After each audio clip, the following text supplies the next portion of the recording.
Et si je vous disais que l'un des pays les plus riches du monde est encore Pauvres, non pas parce qu'il manque de ressources, mais parce qu'il manque de système. Ce soir, nous entamons un réveil stratégique. Ce n'est pas de la politique. Ce n'est pas de l'émotion. Il s'agit de structure. C'est le réveil du Congo. Regardez ceci. Singapour, une petite île en Asie du Sud-Est. La République démocratique du Congo. Énorme, à l'échelle d'un continent. Unique. Singapour, 728 km².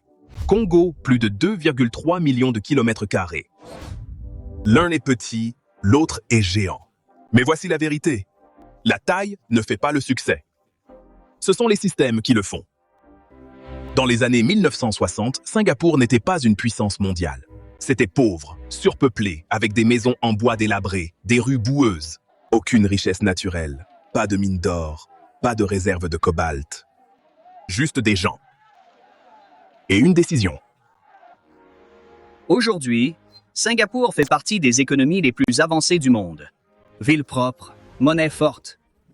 Infrastructure de classe mondiale, puissance financière globale, de la pauvreté à la prospérité. Qu'est-ce qui a changé?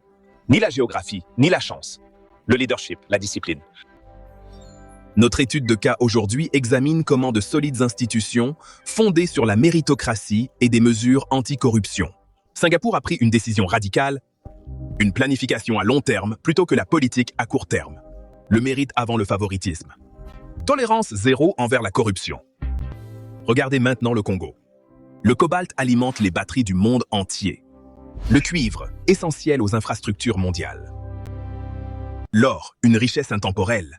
Des milliers de milliards de dollars sous la terre. La République démocratique du Congo est l'un des pays les plus riches en ressources au monde. Mais les ressources seules ne bâtissent pas une nation. Sans système, la richesse s'évapore. Sans structure, la valeur disparaît. Singapour a rendu la corruption risquée. Pas symbolique, pas sélective. De vraies conséquences. Des tribunaux indépendants,